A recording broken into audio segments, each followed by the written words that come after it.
So LeRoy, do have a question for you.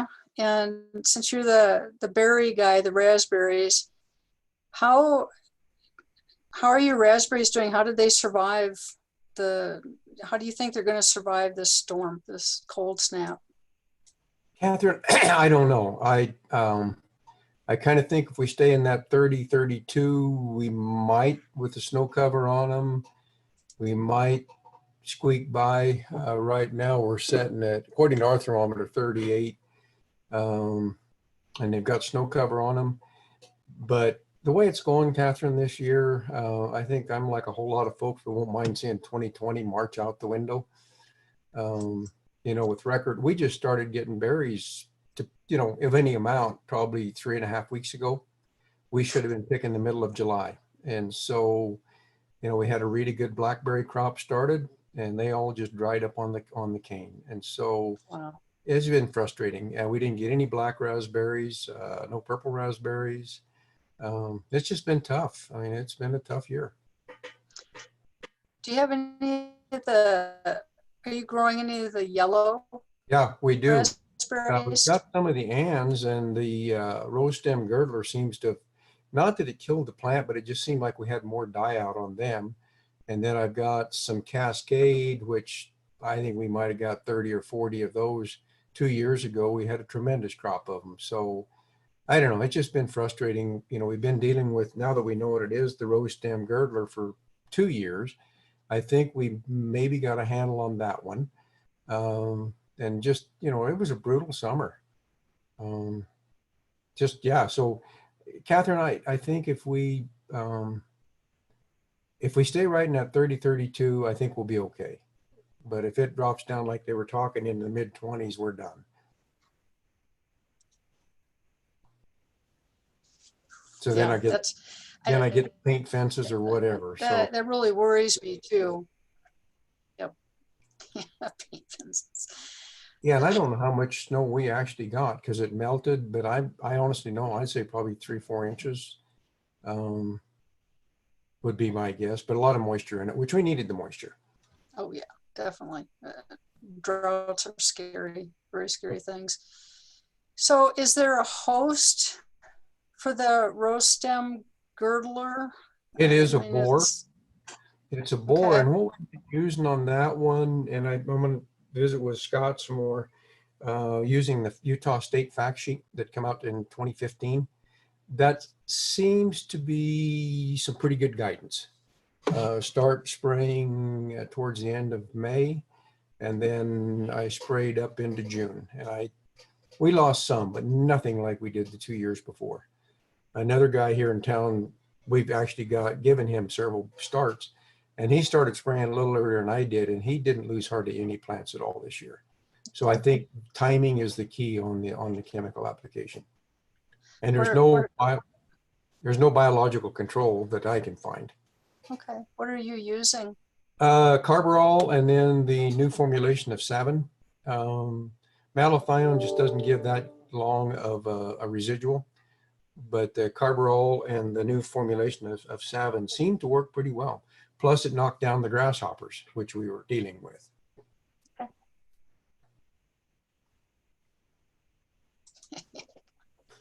And we were really getting hit with the spotted ring fruit fly. I was getting ready to spray for it, and I thought, you know, if we're going to be down in the 20s, we're done anyhow. So, yeah, we got hit.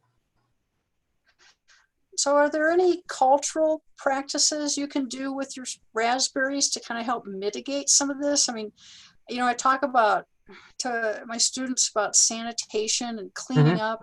Yep. And we had one master gardener over in Torrington who would take a shop vac, literally a shop vac, and vacuum his raspberry patch or his strawberries just to clean up the debris. Which probably is a good idea. What I've been doing, and did it this year, is using that Suzuki trap or the Century lures. And I've got traps about every 20 feet to, number one, monitor, and number two, hopefully trap.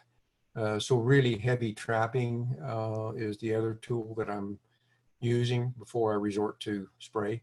Because I've been working with Great Lakes Integrated Pest Management and talking to Laura there, and there really isn't anything out there on the horizon as far as biological on the fruit fly.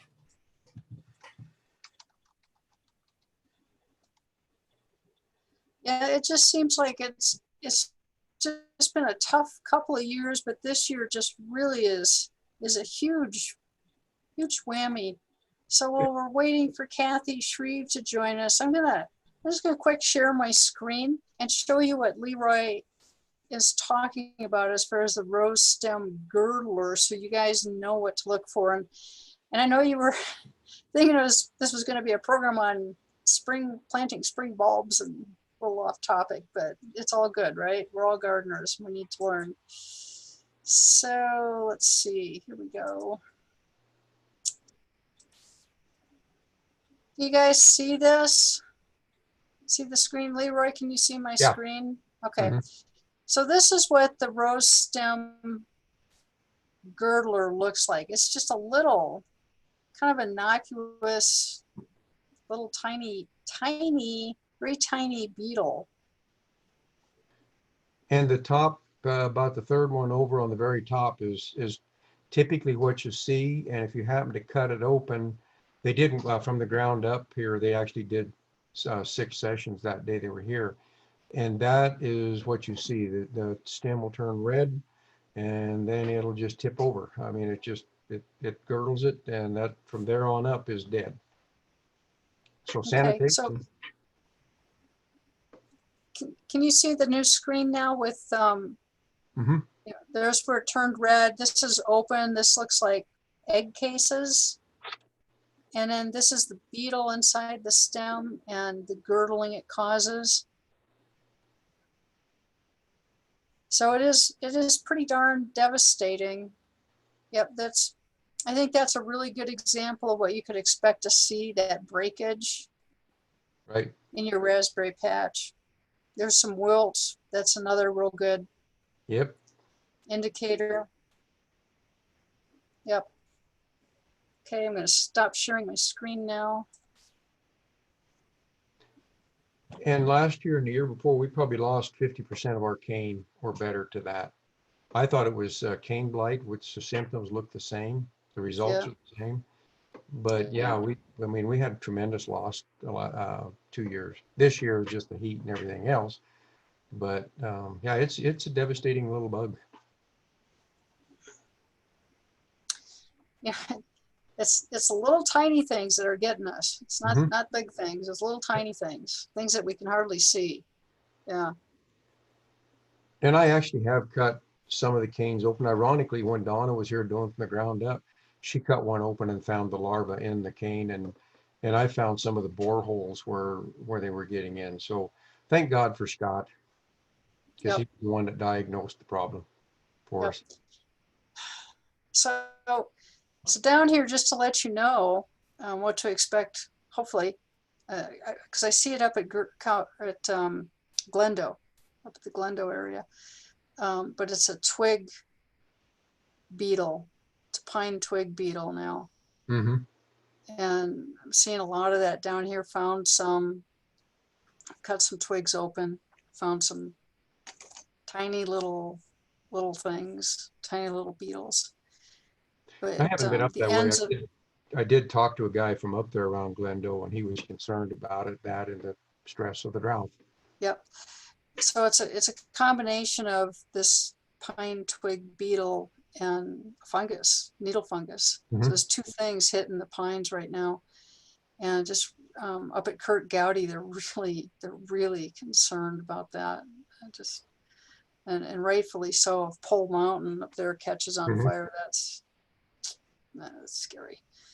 There's a lot of homes up there, and so there's, and unfortunately with that pine twig beetle, it's kind of the precursor to the mountain pine beetle making a resurgence, and so that's a huge concern. So we're watching that one pretty closely. Yeah, I did one out by Guernsey, and it was just drought. I mean, it was stress, and we damn near stepped on a rattlesnake, which wouldn't have been a good ending. He didn't buzz. But he didn't move. I mean, it was just a little one, and the guy I was with said, "Look out!" And he could have got either one of us if he'd wanted to. Yeah, I'm finding, unfortunately, I have found some rattlesnakes this year too, and yeah, I'm not afraid of snakes, but I'm not a fan of them. I grew up with them. yeah, and unfortunately, I don't carry shovels with me when I go out into the field, and I guess I should. Yeah. carry a number 5 flat edged shovel, and Detach the head from the body. yeah. So yeah. So what else is going on up in Wheatland? Anything else? I was up there for your county fair, and things were looking okay when I was up there then. Just flat dry. I went over, one of my master gardeners that went through the class about 4 years ago, started the cut flower business there in Guernsey. And so I went over and looked at what she was doing a week ago tomorrow. And what Sarah's doing is just phenomenal. She's on the national monarch butterfly habitat site, I think it is. I'm not sure the exact title, but it's on the national monarch butterfly registry, I guess it is, for habitat. Unfortunately, they're going to be moving to Sheridan. Her husband is one of the guys impacted with the BN layoff there at Guernsey. So going to be losing a real asset to the program. Plus, she's just one sharp gal. Yep. And she's actually doing some plant breeding with pollination of some of the flowers and stuff. So yeah, I'm impressed with what Sarah's done. In town. It's not out, it's right there in a city lot. It's amazing what you can do with a little water. Yep. Water's the key.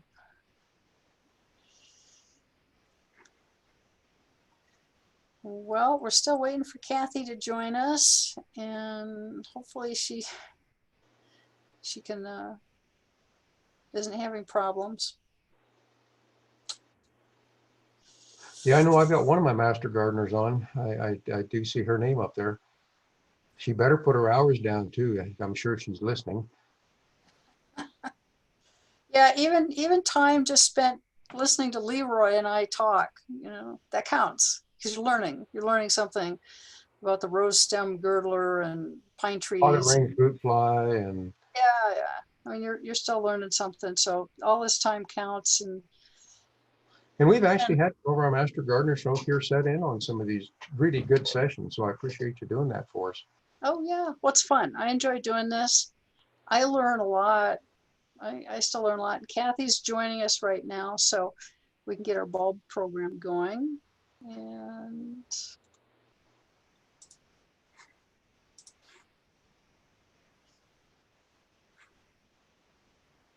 I've now made her our cohort host.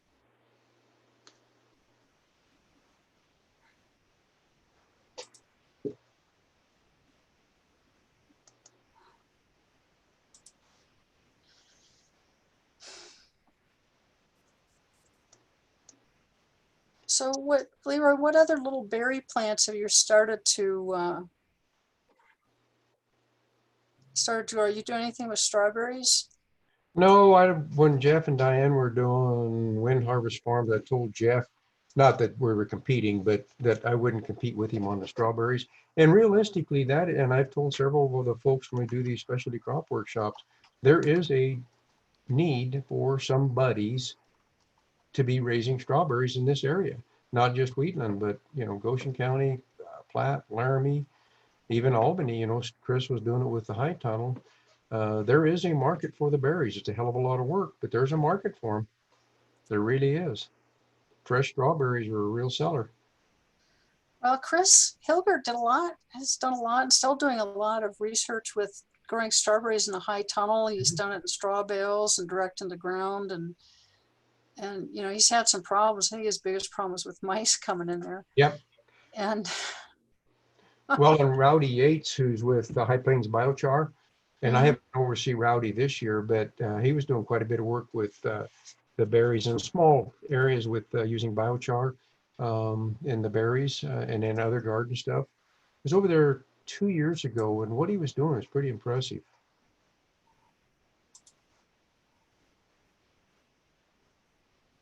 So Kathy Shreve, if you can hear me, I am not showing that you have a mic with your Zoom right now. So you may want to log off and log back on and see if you can get audio.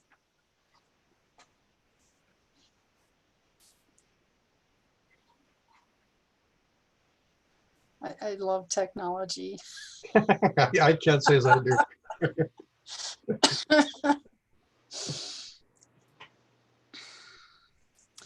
So you, LeRoy, you've been selling raspberries at the farmer's market in the past, and would you say you've done fairly well with that? Would that Yeah, I be a think, viable? I mean, right now, Catherine, we could sell or all the raspberries we can produce. We've got one guy here that he's a kind of impressive individual. He's a handicapped rancher, and he makes jams and jellies. And realistically, he'd probably buy all of our berries. If you bought blackberries from him last, blackberry jam, it came from us. The raspberry came from us. Choke cherries came from us. The elderberry, matter of fact, the elderberries, again, it was a bust. Last year we had, I don't know, I think we sold him 2 or 3 gallons of elderberries and 6 gallons of choke cherries. We didn't get any of that this year. So selling the berries isn't a problem. Right now, getting into the little containers is the problem. But right now, most of what we're doing is all selling frozen in gallon or quart bags. So have you tried growing them in a high tunnel? We've got Getting them in what? the high tunnel. Our high tunnel's got berries in it.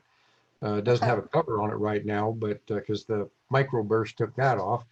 And I didn't want to put it up when it was 90 degrees or 100. So yeah, we've got some raspberries in there. Normally we start on a normal year, whatever that is, picking raspberries in there. We don't have a lot, but probably end of June, first part of July, and then some years even picked into November. We've got 2 different varieties in there. So if we're skunked on berries, putting a cover on the high tunnel, putting the lid on it is probably the next couple weeks project. But if we're not, then we'll be picking berries until we're done. Okay. So you have had your berries in a high tunnel for quite a while. Mm-hmm. Mm-hmm. And would you say that when the cover is actually on it, Mm-hmm.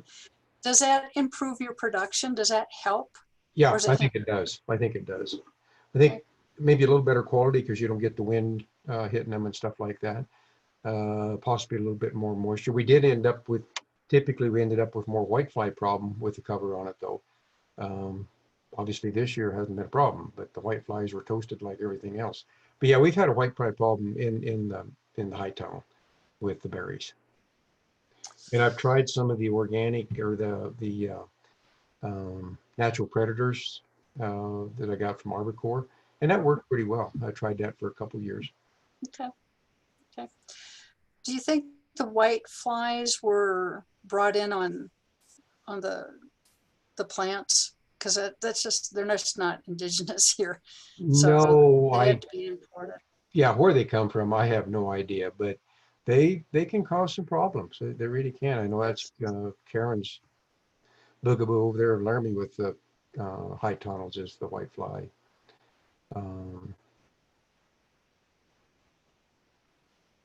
One thing I did learn with the traps, the Suzuki traps and stuff, catches earwigs. They like the smell of the lure. Okay.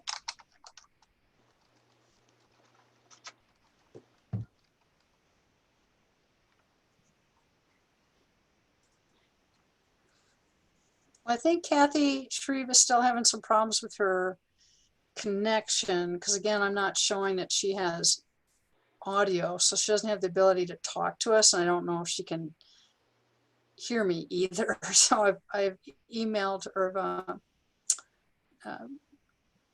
sent her a message via chat. Okay, so she just dropped off. So hopefully she tries again. And If not, can you do the program? You're a sharp individual with a lot of this stuff. That's one of the reasons I'm sitting in, is because it's not my forte. It's not my forte either. That'd be like me trying to do a program on turf on lawns. Like, my God. So my experience with trying to grow bulbs has just been frustrating. I've got a sandy soil. It's a cold soil. It actually is a damp soil. And the bulbs either get too much moisture and rot out, or they don't get enough. And I actually dug some bulbs up I planted last year, and they were just starting to put roots on. And this was in August, and it's like, oh, that's useless. So, and so it's been frustrating. And then of course, you know, I raise sheep, and my lambs have found every little gap in my fence. And if I fix that gap, they find a new one, or they make a new gap, or they've learned how to crawl under the fence. Yep, that's right. Then you can get some goats and they'll crawl over, under or through. Yeah, no, I did the goat thing once. That's, yeah, no, my husband would divorce me if I brought goats home. So, but oh my gosh, they're fun. But they've, oh, they definitely have a personality, goats do. oh yeah, yeah. And that's, you know, working from home, I have a little cabin on the property. And so every once in a while I'll look out the window and I'll watch my sheep walk by my cabin, and I think, well, there goes rush hour. So it's all interesting. So my experience with bulbs has been, oh, not good. Maybe they're an annual, maybe they're not as my property, but it's my soil just eats them because it's a cold, damp, sandy loam location. Yeah, it's just not. I've tried all sorts of things. I've tried planting them in perlite, so I got better drainage, and so that dampness is kind of wicked away from them. I've tried all sorts of things, and it's just very frustrating because they just rot in my soil. So. Well, it's a clay loam, but heavier on the clay than the loam, and you know, so obviously it holds water, holds moisture. But we've got a few bulbs, and Vicky's, my wife's, the garden person. I do the mowing and stuff like that. But when it comes to the posies, you can't eat them, and so. The posies. But they're pretty. Yeah, I've had fairly good luck with daffodils. I think that's what we've got. I've had some luck with the bulb irises. I've actually had really good luck with tulips and bulb irises, and daffodils my high tunnel. They really seem to like that high tunnel. So I'm kind of wondering if, you know, the whole zone thing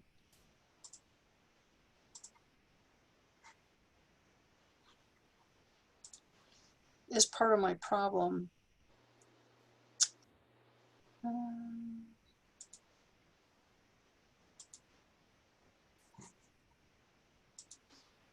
One of the things that we've had show up probably in the last 3 weeks to a month is the honeybee. Finally showed up. And prior to that, we didn't have any, and not as many of the paper wasp this year. Our son and daughter-in-law and the grandkids were down from Buffalo, and there were some paper wasps happened to be building a nest in the corner of the house eaves in the fascia. So we took them out, at least hopefully. But the honeybees just probably within the last 3 weeks made their appearance, and they were busy. That probably tells me that someone just got a hive or something close. Yep. Or a swarm or something, because honeybees are managed.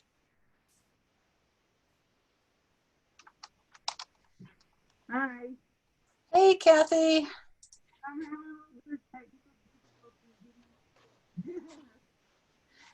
You're coming in pretty faint. Is this better? A little bit. Go ahead and turn your video on. I'm having a little bit of trouble with my presentation. Give me a second.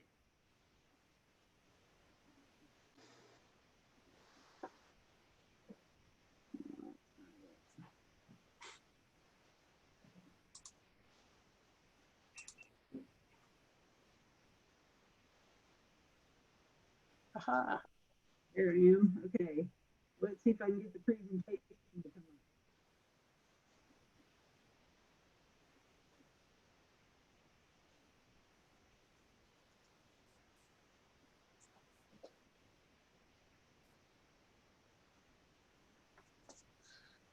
So LeRoy, I've seen more different wasps this year, from yellow jackets, European paper wasp, mud daubers, spider hunters. I just have seen a huge array of wasps this year, much more so than normal. Kind of A lot of- interesting. Yeah, when I was out to Sarah's last week, and I'd seen them around, I didn't know what they were, so I sent it off to Scott, but it was this spider wasp. I think that's what it was called. That's the black one. We had them around. I didn't know. I knew it was a wasp, but I didn't know what it was. But and I really don't like yellow jackets. I hate them with a passion. The wasp, my experience, yeah, I've ended up with 2 trips to the ER with anaphylactic shock, which is not a good ride. But the European paper wasp, in my experience, hasn't been terribly aggressive. They will sting you, but the times I've been stung, one got into my irrigating boot, and the other one I was reaching for a berry, and he was on a leaf, and and things went south. But they're not like yellow jackets. Yeah, I wasps are interesting, very predacious. I got, this is like, I always wish I had my camera with me when this happened, but I watched a wasp come in and land on top of a grasshopper, sting it, pick it up, and fly off with it. Oh, really? That was the coolest Yeah. thing I think Don't I've they ever work? seen. Normally where I see them, the raspberry plants eating them. And they can eat lots of raspberries. They honestly do. Those things can go through lots of raspberries. Yes, they can. Who knew they had a sweet tooth? Yep. Something that was, a carnivorous insect with a sweet tooth for raspberries. They honestly do. So Yep. that's why I've started wearing kind of the latex long gloves and then welding sleeves when I'm picking. The honeybees, they just, if you don't, they will sting you, but they just leave, they just do their thing. They're busy. Yep. They got a job They're to do, and busy. they're Right. They're on a mission.